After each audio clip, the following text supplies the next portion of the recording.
Welcome to Bardown Loadable. I'm Marissa Roberto. Today is going to be a little different. Inspired by Rick Westhead and his incredible in-depth on racism in the NHL, I wanted to keep that going because, well, unfortunately, racism exists everywhere and each ecosystem needs to be addressed. So right now, I'm going to bring in a few members of the esports community to discuss. I invite you to take part in the conversation as well, right underneath this video. So here we go. My friends, let's do some introductions. So give us your name, where you're from, and your job in esports. Let's start with Erin. Hi, my name is Erin Ashley Simon. I'm a host in the esports and gaming industry, and I'm from the New York City area. And what else is? Do I have to I feel like I'm doing like a profile right now, but I'm 28, and I represent the Black, Latin, and also the LGBTQIA+ community. And you've been in a variety of esports because you've covered, I feel like, everything across the board. Yeah, I mean, for the work that I do, I had to be knowledgeable and speak to so many different things across the board. But also, I've been someone that's been finding a way to integrate kind of these cultural conversations, and especially conversations about diversity and inclusion before just what we're going through right now. And so, you know, I want to continue to push that with the conversations that I have, whether it's via hosting or just outside. So I'm so appreciative that you and the rest of your team are putting on a panel like this. No, listen, I'm just happy that you could all join us. I've just been wanting to keep this conversation going, and I don't want it to stop here. As you know, let's meet everyone else. Malik, what's up? Yeah, what's up? My name is Malik Forté. I'm also an esports host.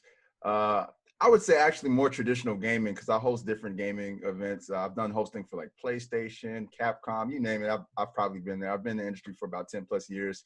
Started off as a journalist. Well, actually, I started off as a professional Rainbow Six player, and that turned into journalism. So I've been around for a minute. Also, a product of hip hop culture. Like Erin, I always try to have those conversations around culture, especially as much as we see it integrated into games. I like to talk about it more on a behind-the-scenes level. So, yeah, that's pretty much it. Welcome. Well, let's keep it on the R6 theme and move it over to Intero. What's going on? Hey there. My name is Parker Mackay. I go by Intero online. I'm predominantly an esports commentator, working previously with the Rainbow Six Pro League, but it's undergoing a bit of changes now, so we're waiting to see what comes next. But I'm relatively new to esports and to, I guess, like this gaming ecosystem as well. I got my start back in 2007, so I'm still learning. But prior to that, I spent an awful lot of time both in school for and in practical application working in politics. So it's very interesting for me to see this industry kind of grapple with this and the various gaming communities and how they react to a variety of issues, you know, across the board, and how different they are, whether you're in Rainbow Six, whether you're in Overwatch, whether you're in Call of Duty, etc. Yeah, I mean, something I love about you, actually, all of my guests here today, is that they are outspoken on Twitter. They are outspoken with their social platforms, which is very important in the scene, especially someone who's incredibly outspoken and doesn't give an F what you think. Hugs. Is that my intro? Yeah. Was that accurate? I guess in some ways. So my name is Hugo Gonzalez. I've been playing Smash Brothers competitively since 2004.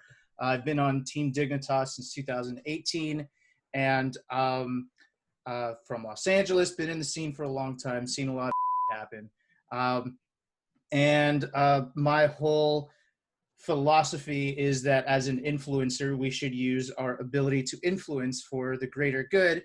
And if I have a voice that can lead some people into the right direction, then I'm going to use it. So that's how I've been doing my part and trying to raise money for good causes and things like that to help out how I can.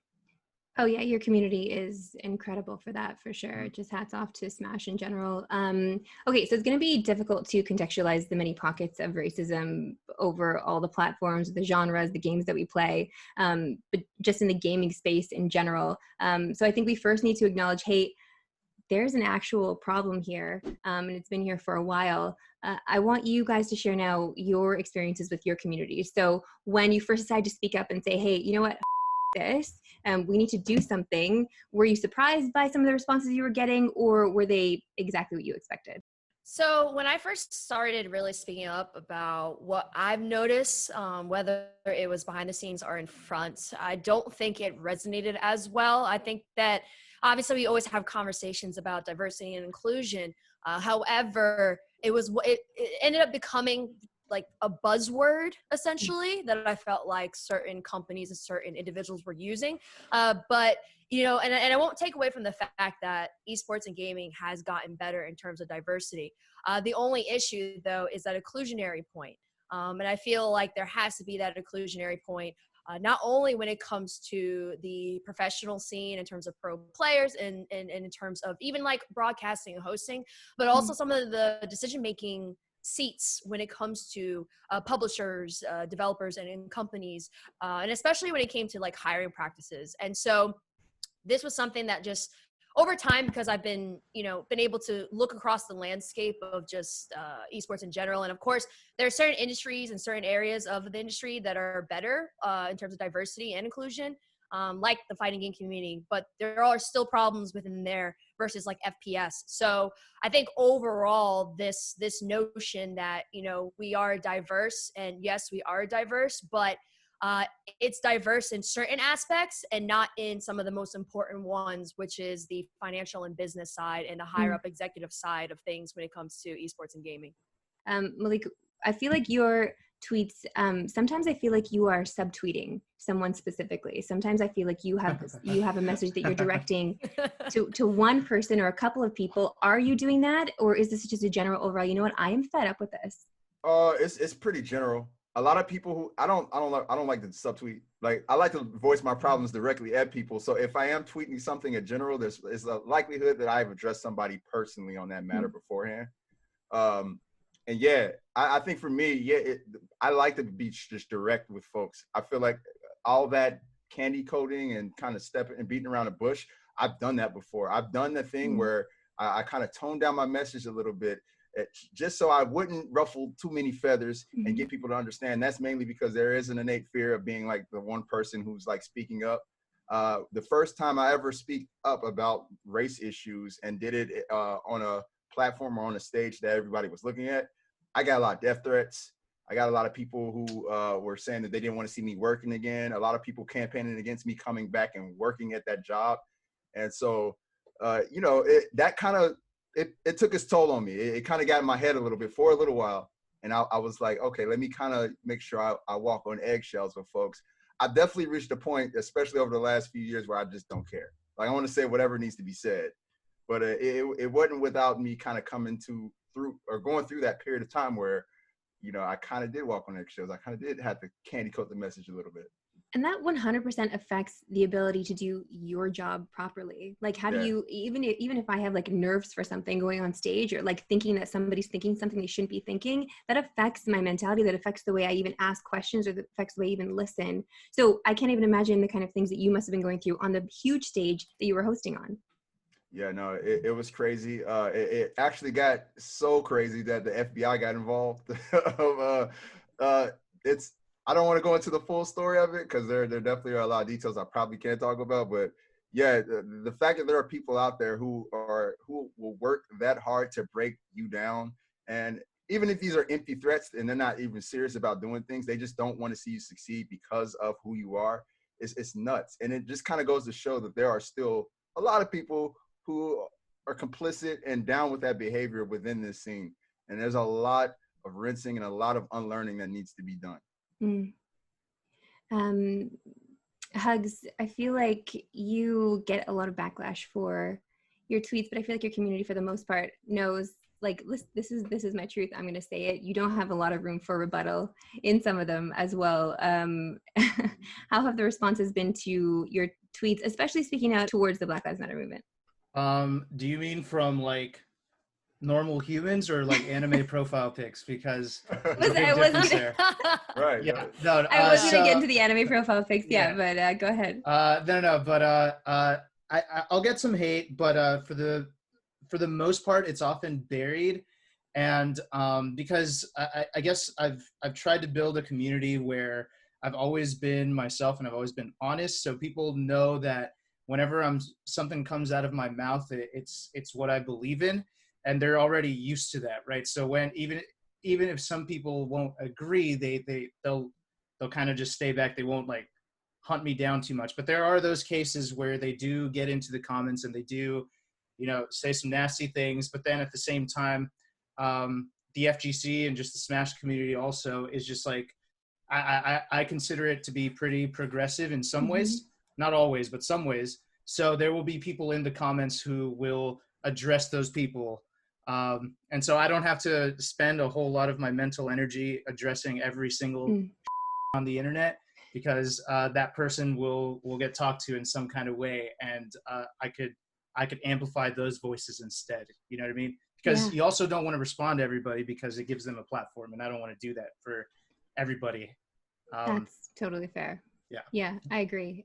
Just for some context, if you're watching and you're not familiar with these scenes in esports, Hugs is part of the fighting game community, and in that community, there is a lot more diversity. There are a lot more Latinos, there are a lot more people of color. It is just, I feel like the grassroots of that community is built to support one another, which has been really wonderful to take in just from the few events that I have hosted. Intero, we'll get to now, it comes from a community that is not so much that. You're from, a shooter game, and most people who play professionally in Rainbow Six are predominantly white.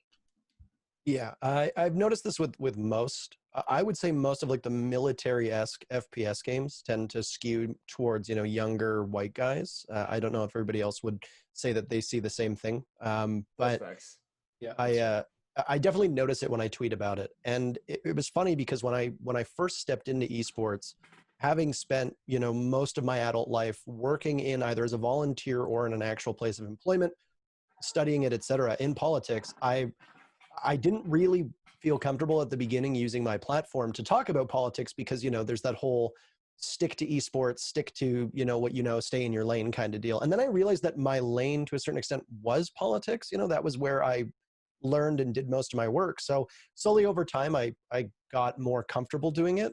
I spend most of my time talking about it on Twitch now. And one thing I've noticed is that whenever I open up about it on Twitter, there is I'm not as lucky as Hugs. I do get a fair amount of people responding with hot takes that are oftentimes very tone deaf and very offensive. And it's challenging to really sort through that. And it does kind of weigh down on me because it's already a challenge for me to navigate these types of topics as an ally and not overstep or, take away agency from other people. But at the same time, it gets a little bit demotivating as well, talking about it when, as Hug said, I can't really engage people with like 4 followers, 5 followers, because it gives them that visibility and that platform. So you have to weigh, do you want to engage with them? Do you want to back off and just kind of let them go? And it's honestly, I don't really have an answer for that question. Yeah, I've been battling that too, just with like people in my DMs. Like, wait, I could maybe change their mind. Like, maybe I can change their mind. So maybe if I spend a little more time, and then I just will spend days in my DMs just trying to convince somebody that they're wrong. And I'm not sure if that is the right answer either. I want to ask you guys now if you are comfortable with sharing any specific interaction or moment that you've experienced while doing your job that made you uncomfortable or upset, if there's any something specific that maybe you wanted to share. Erin? Before I even address that uncomfortable situation, I think it's important to say that definitely with all the allies, or like people like to say, accomplices that have been helping to support with the overall conversation. And it's definitely been, I know that they've received hate and it's been very stressful, but I also, it's kind of like an eye-opening experience too, because then it allows those who are accomplices to understand the discomfort that we as Black people go through every single day, even when we're not speaking up, right? Just the fact that we are living, we get that hate and we get some of those comments, I mean, even from like a basic level, there have been times where, when I was doing Cheddar Esports and someone would come in and say the N-word with the hard R, out of nowhere. Or, they'll couple that with, then telling me to go back to the kitchen, or they'll say some other derogatory terms and they don't even know me and they just come in and just say it. Or there's this perception that for some reason, if you are a person of color, your knowledge and your perspective is critiqued a lot differently than some of the other white hosts and commentators and casters. It's as if people of color are held to a different standard in terms of our knowledge and information than anyone else. And I also think that that goes back to just overall this notion that like diversity and that aspect means that those individuals who are diverse that come into this ecosystem are unqualified or not as qualified as some of the other counterparts. And so it's a very dynamic and layering experience. I recently saw a streamer, her name is Barefoot. Someone came in and they had the username like George Floyd's neck. And like things like that have been happening, not only to myself, but other Black creatives and just those who aren't even doing anything, and those people come in to spew that hate, you know. And then also, I know Malik can speak to this, we also sometimes get these compliments that are not compliments, like, oh, as a Black host, Erin is great because, you know, she's entertaining for a Black host. It's like, what does that even, like, that's not a compliment. That's very offensive. You know, it's hard when you're constantly, your well-being, who you are, is constantly discredited. Your well-being is unjustified, and you're having to always be the bigger person in your career and not say anything, because if we react, then we are the angry Black man or the angry Black woman or the problematic Black person, the problematic person of color. And so it's been difficult having to like navigate that space. And that's why it goes back to what Malik's saying about walking on eggshells and having to do that for our career, because, you know, it's there's double standards, and there's standards that aren't in our favor. So we have to maneuver a certain way. Malik, did you want to add to that? Yeah, for sure. I definitely would. If I could retweet everything she just said, I would.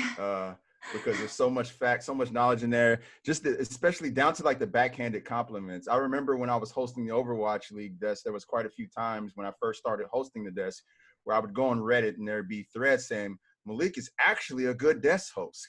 I don't know why they need to say actually, like, just, you know, like it wasn't possible for me to be good at this job, given that I'm actually a professional who's been in this scene for quite a while.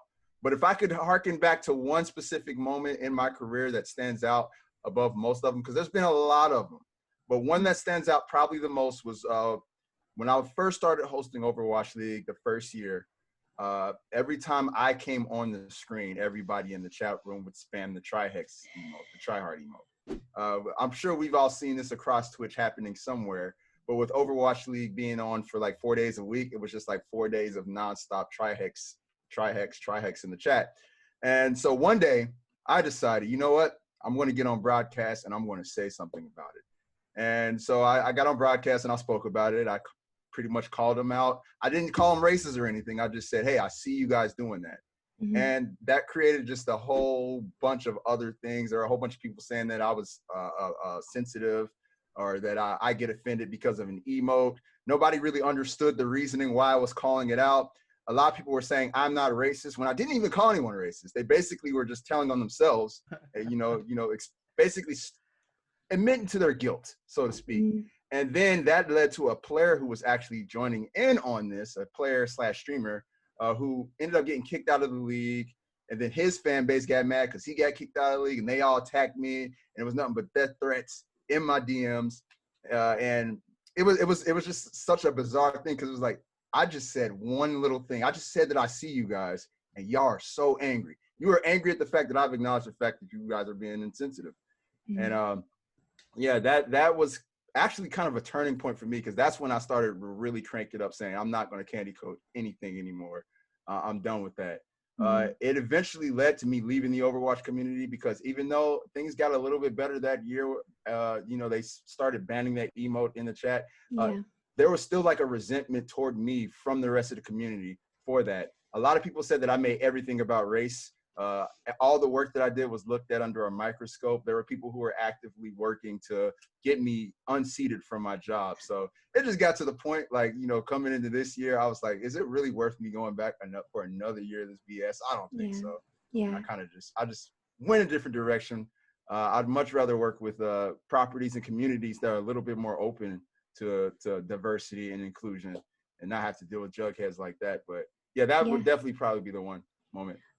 I mean, the whole emote thing, like, it's so frustrating because I feel like a lot of people are doing it because some of them are and they're actually being and they know exactly what they're doing when they're spamming this emote. And I feel like a lot of other people are just copying. They're just copy pasting because, oh, everyone's doing this now, I'm going to be a part of this. And they have no idea.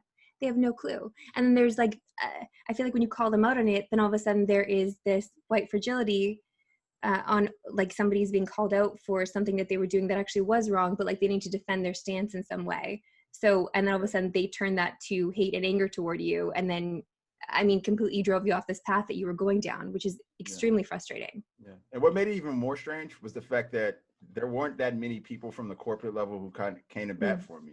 I mean, we had Nate Nanzer, our lead commissioner, who like kicked that player out, and he was very angry about it. Like most of the folks at Twitch, most of the folks in the league, a lot of people, they just kind of like didn't know what to do. They were like, well, people are mad, and you know, this is toxic what they're doing, but we don't want to lose the viewership. We don't want to lose our bag. So they just kind of let it go. And I feel like being an apologist, you're just as guilty as the party that's doing it.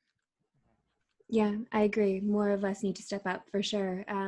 The publishers that were putting out PR statements, that were putting out announcements, a few of them now have come forward, publishers and game devs, with their own statements in support of the Black Lives Matter movement. What were your initial thoughts when you saw some of these statements? Was there one in particular that made an impact on you? I thought some of them were because they had taken action before that was against the statements that they were now making.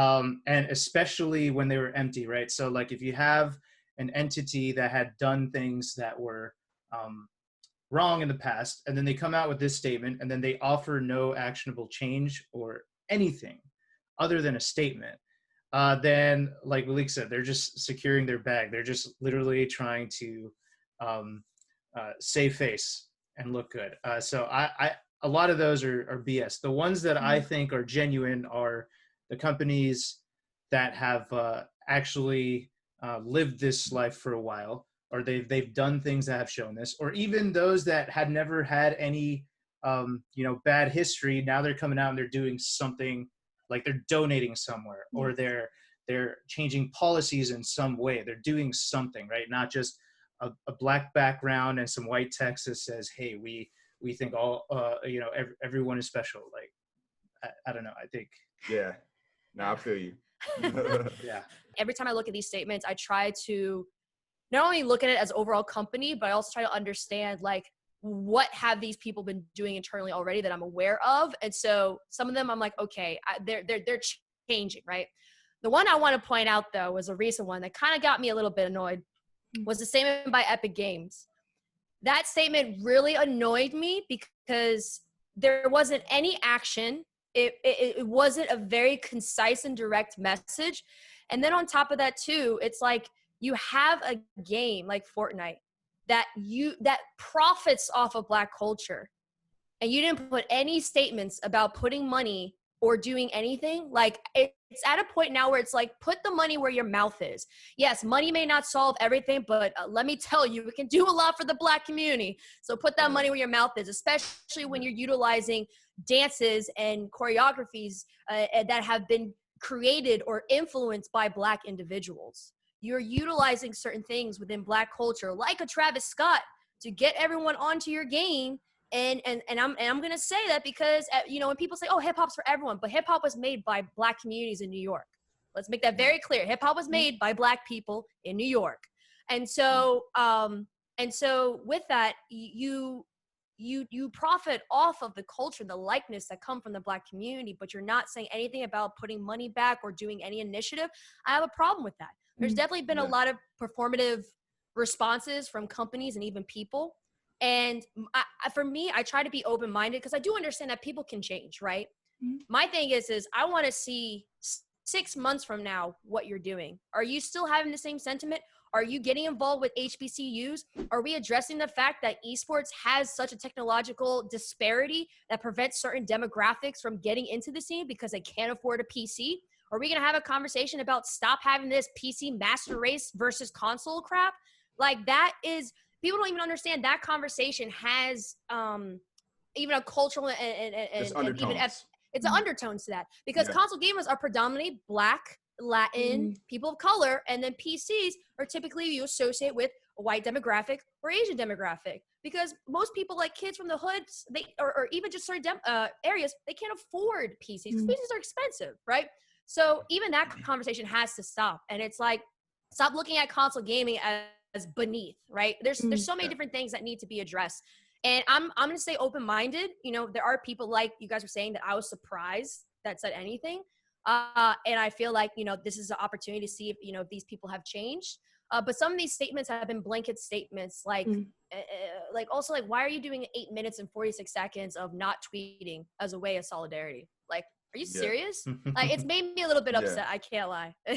Or like 2K, they like, we're gonna take our online games down for a server maintenance window for 2 hours, and Black Lives Matter. Like, come on, dog. Like, do something else. Do something else.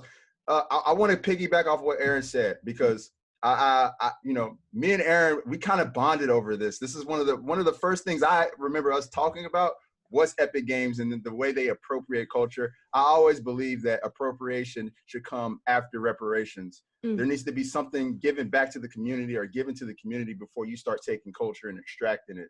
And that's across the board. That's just not for Black culture. That's everybody. So yeah, Epic Games, they definitely have been taking a task on Twitter for this, and rightfully so. But I do want to big up some companies that have been doing good during this time. Two companies that even before this, that I know have been working very hard to be more inclusionary are PlayStation and Electronic Arts. Now, Electronic Arts, they've been a villain for so long. It's almost crazy to be talking about them in such a positive light. But they do have an organization internally for their African-American employees.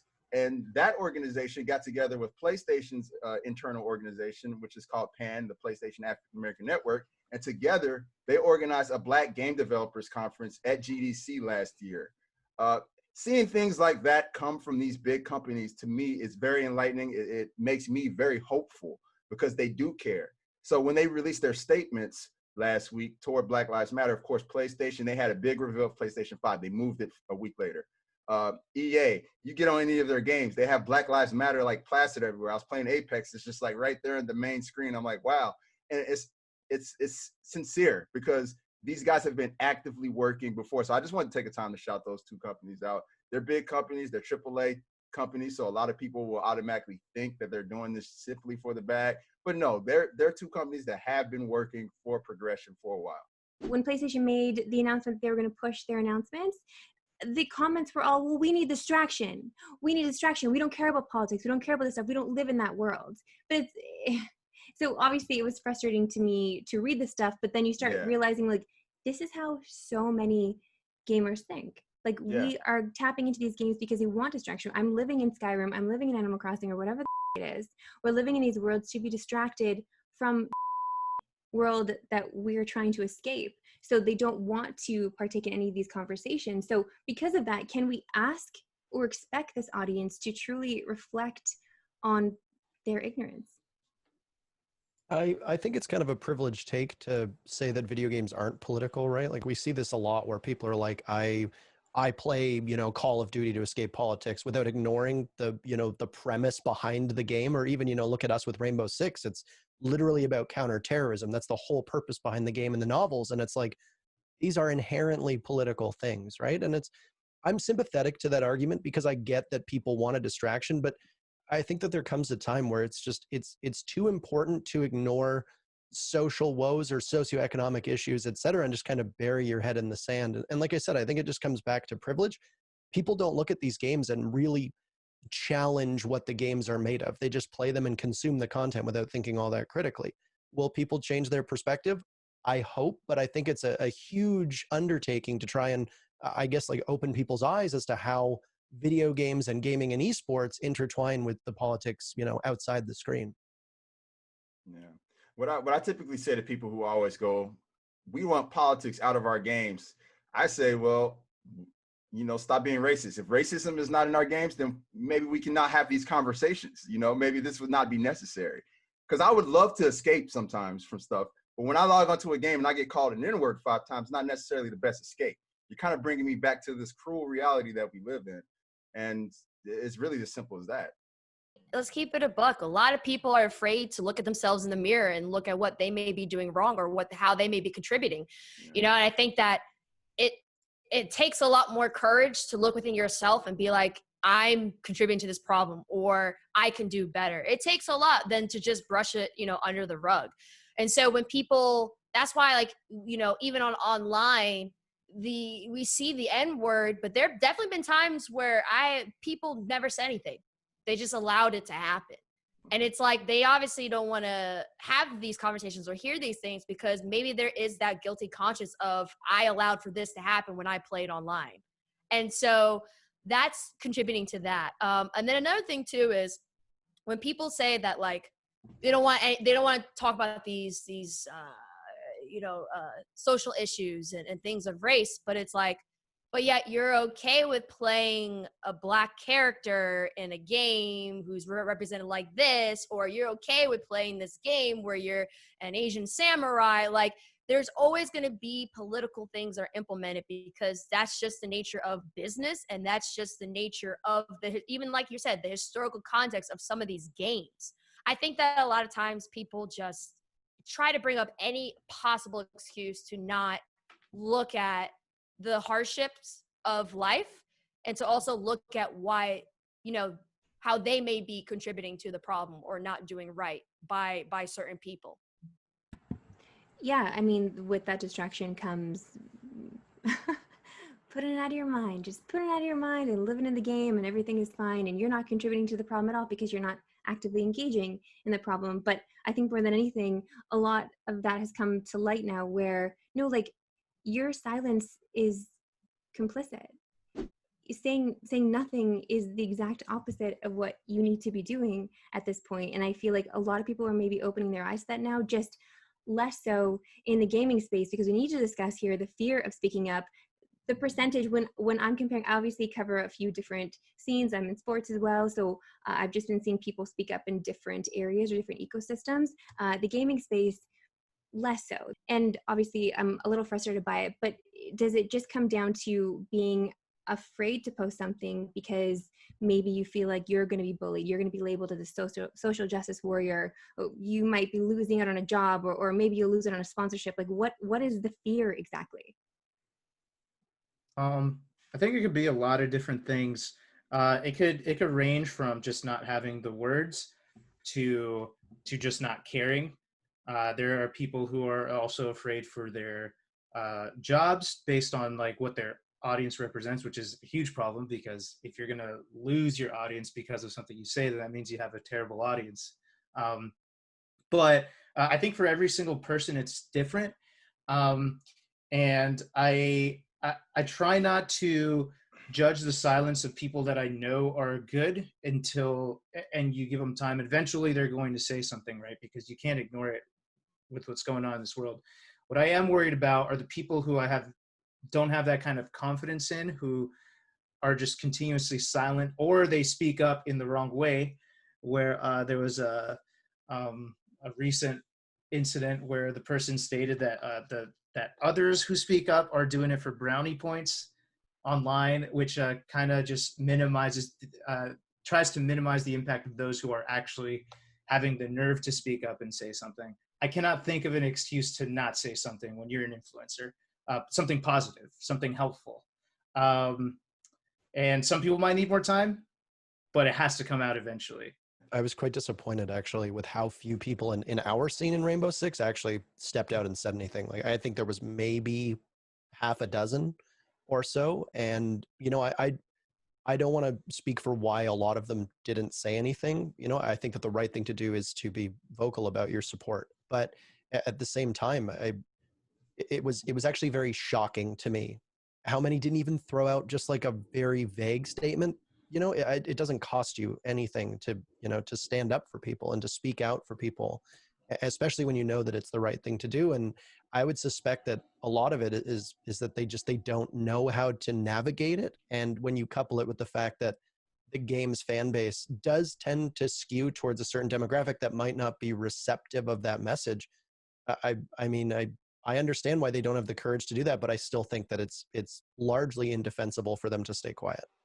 I don't think anyone should be, if they shouldn't be afraid of just the backlash from their audience, because it's so easy, in my opinion, that when you say Black Lives Matter and then someone tells me to off, am I going to be hurt because that person is now going to disconnect from me? Like, in no way, shape, or form is that going to bother me. That's going to be great. Yeah. Doing me a favor, right? So even the fear, I don't understand.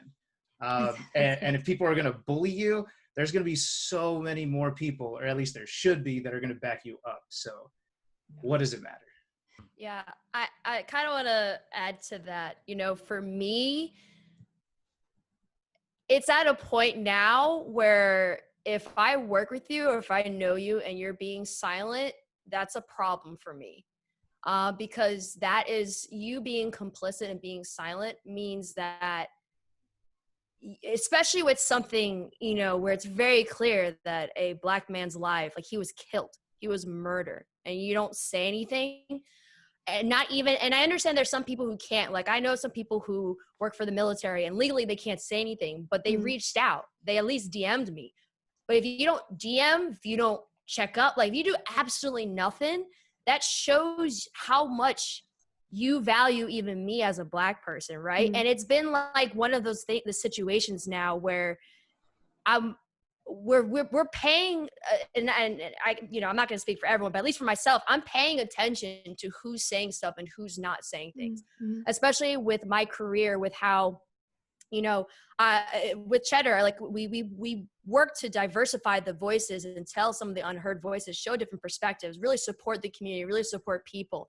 And this is one time, this is not even one time, but this is a time period where you can't be silent. If you don't know what to say specifically, then talk to someone who may know how to say it, right?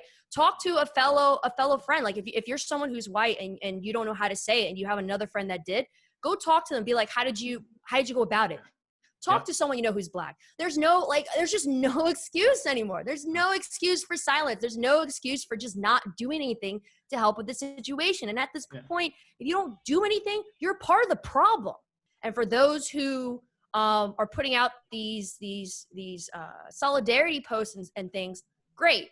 So you're with us, make the change. Like, don't tell me, oh, it's going to take a couple weeks. No, you need to start with something now and work towards what that 6 month, 1 year, 2 year, like, do something, you know, because it's not change is not going to happen with silence, and change is not going to happen with these, like, let me just do it for PR purposes for social media. Like, no, like, you actually need to do something. And so, but also people have to understand that change doesn't have to be massive, right? Even the littlest things, even seeing like Dr. Lupo speaking up or sharing some Black streamers that he knows, like, he knows that he has a massive fan base, and that exposure can help people in so many different ways. Like, you could do change in the way that works best for you and your community. All you guys covered it. There's not much I have to say. People just need to speak up. It's really sad for me when a lot of my colleagues who I work with at Overwatch League are quiet on this thing, but yet I see folks over in Korea and all around the world banding together on this better than we are here in America. It's like insane to me that, you know, these gaming communities and these folks who live across the world, it's so simple of a concept for them to understand. And yet there's people here who still want to fester in that hatred. And hopefully moving forward, people feel emboldened to speak against this stuff, especially when they see it happening online, because I was just playing yesterday and I experienced this stuff, and it doesn't seem like it's going away anytime soon. So we got to keep hitting at it until we finally just eradicate this stuff altogether.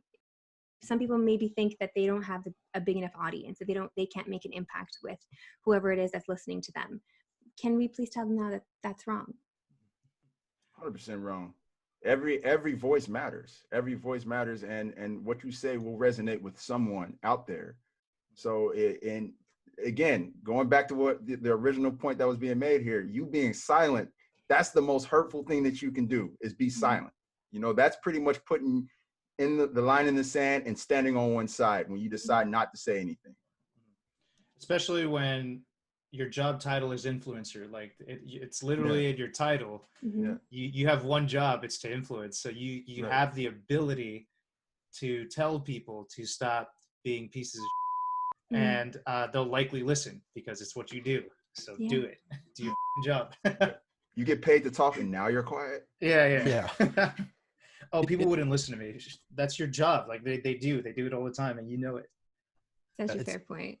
It's always kind of blown me away that people don't believe that they can control their audience either. That, you know, they just kind of shrug off responsibility. Like, oh, my chat is spamming, you know, slurs, or, oh, my chat is spamming emotes when, you know, something is said or somebody comes on the screen. And it's like, you can police that and say very vocally, that's not okay. You know, like you can't just bury your head in the sand and look at your chat and be like, oh, what are you guys doing? And just kind of shrug it off. Like, no, you get the audience that you build, you get the audience you deserve. And at the very minimum, you know, you can have moderators and people in place to cut that out immediately and take a stance and say, no, this is not okay. I don't want this here. Right. You could, if you could get your whole audience, like, to buy 1,000 ugly t-shirts for $40 a piece, you get them to stop saying racist. I think it's very simple. Also, when it comes to like losing followers, yeah, you may lose followers, but then you're also going to gain followers from speaking up. Yeah. Like, and in general, people don't even know, like, based off of social media and how it is, even if you, let's just say that we weren't even going through anything, right? You still on a daily basis lose and gain followers naturally based off of how social media platforms work. So yeah, you may lose 2,000 people, but like, you know, Hugo and everyone was saying, you lost 2,000 people and you're leaving room for 2,000 really great people. And you want to have, and it goes back to how your community reacts is really also kind of showing how you've established that community. Like everyone's saying, if you made sure from the get-go that you told people you don't tolerate that stuff, so if you do speak up, it's less likely they're going to be like, well, you never said this before, and da-da-da-da-da, and all this stuff. And so I think that, like, especially when you're an influencer, like, you have a responsibility. You do have a responsibility as an influencer. And I think that a lot of people don't quite get that or understand that, because also I think a lot of people are young in this industry too. But if you have millions of followers, if you have just any kind of following that is very, very, very into like you and what you do, you have a responsibility as a person and as an influencer to not only do right by the community, but then also responsibility like influencing kids. Like, you have a lot of followers, these are kids. You have a responsibility. So that is also part of the equation. We're going to actually include the social links to everybody on this call today, just so you can follow them and keep up with their conversations as well, and continue to support. So thank you all for joining me today. And to you at home, please continue to use your voice and your platforms for good. We need to step up right now. We cannot stay quiet.